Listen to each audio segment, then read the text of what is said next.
given the strong links with influence, so if we look at politics as happening through influence, group or person A influences group or person B to do what group or person A wants. Sometimes that influence, like you said, with the darker side, could not be in the best interests of person or group B. What can person or group B do to sort of resist that negative influence of politics, if it's necessary? It's certainly an important thing for any person, employee, or someone looking for a job. I think they need to look very carefully about and do a lot of research about the organisation they're going to work with. And that may be in the public domain information in terms of what the organisation stands for, what their strategic intent is. And perhaps it makes sense just to present that picture with a slide so for people they can understand. So what I've got here is, so we're talking about influence. And the truth is, in any organisation, everything comes back to people, because an organisation does not exist without someone's idea, who then takes that idea into their will forces and creates an organisation. It's an initiative. And in that initiative, if they're successful and customers want what they're offering, that business grows. And as that business grows, then that person or persons needs to hire and recruit people to come and join that organisation.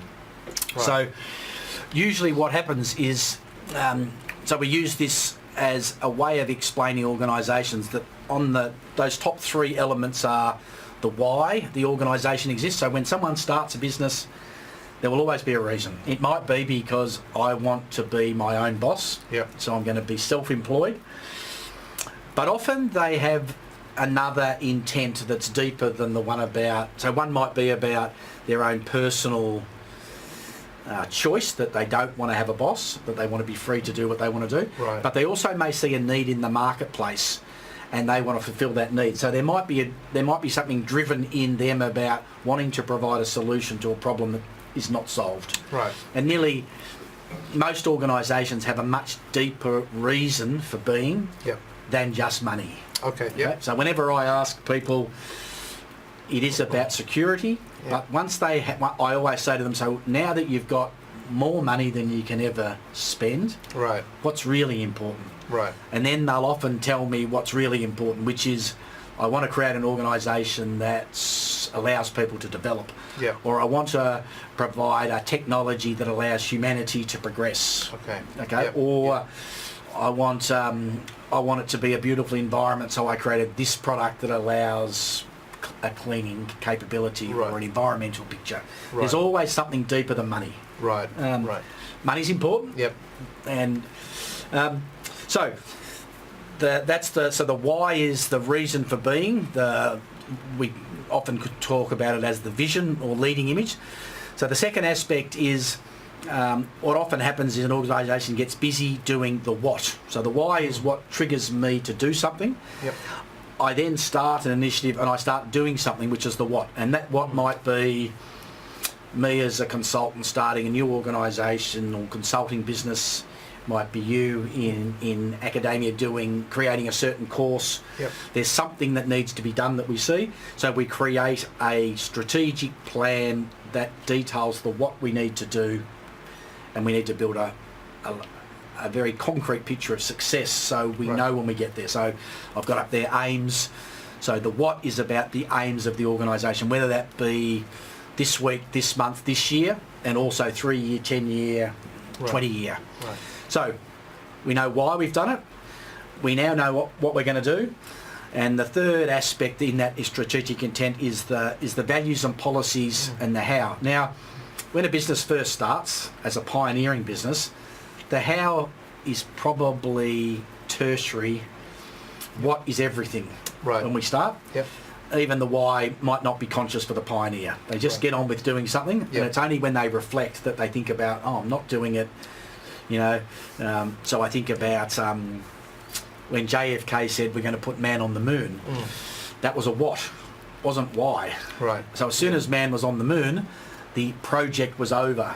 Yep. But the why was something that was probably never articulated, whether that was to be able to control the world, Yep. or to expand human dimension or capability, or whatever. Right. So at some point, and it might not be in this pioneering phase, the question about how we want to behave with each other and be with each other in terms of values and policies, behaviours, tends not to become conscious until an organisation is successful enough where they start to bring more people into the organisation. Right. And people start to ask, so what do you stand for? Yep. If I'm going to bring myself and bring the best part of myself to your business, what is it you stand for? So I'm then forced as the pioneer to articulate Right. what's important. Right. And that might come out of my why. Yep. You know, so I remember Hewlett-Packard, I think the Packard side of that, he had a very strong sense of development of people, whereas the other side of it was about creating technologies Yep. that were required in the world Yep. to progress the world in its evolution. So those three things, the why, the what and the how, are the strategic intent, but obviously they only are delivered by people, okay? Right. No one else comes up with those three things. Yep. So if we then look at, so I talk about that as it gives the organisation its orientation, and the other three beacons are three beacons whereby their structure and function, which is how an organisation is structured, the functions within that, the job descriptions, the role that I'm applying for will fit into that bit. Then there are processes that are created for an organisation to manage its value chain and every supporting function that's behind it. And then there is a resource deployment element.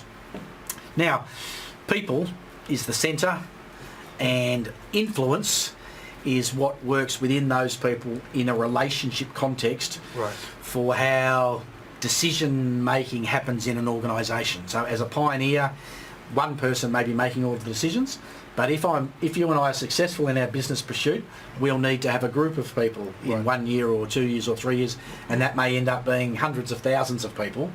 Yeah. And as we grow, we need to formalise our business so we can deploy decision making down Yep. the organisation in a way that's consistent with decisions that you and I would make today. Right. So we need to right. formalise our thinking and Right. specialise the business and create processes that allow the business to be conducted in a way that's congruent with how we want it to. how we want it to be. Yeah.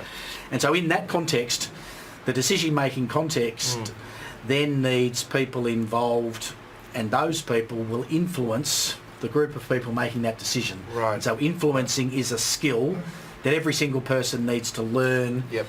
if they want to be an active member of an organisation and an active member of any decision-making process. Right. So Yep. just to finish that picture, these 7 beacons all work with each other all the time. So what we're talking about is that people create the strategic intent.